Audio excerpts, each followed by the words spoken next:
So it is Sunday, September 30th, 2018. I just got through pulling off the harmonic balancer. It was a pain. I had to address some other issues yesterday. However, I came back to the car this morning and trying to continue with the replacement of the water pump. But there was a little trick.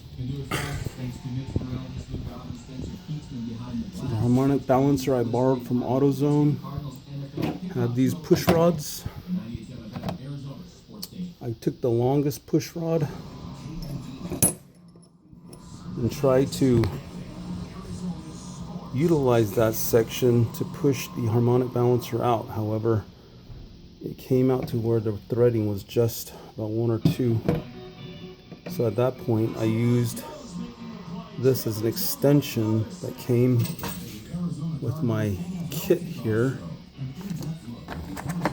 These little things, I don't know what it's called, some kind of a hexagon thing. So what I did was I used this and insert into the screw itself, as you can see in there, and create like a little extension to continue and give the rod more length, therefore extracting out the balancer. It's just an FYI.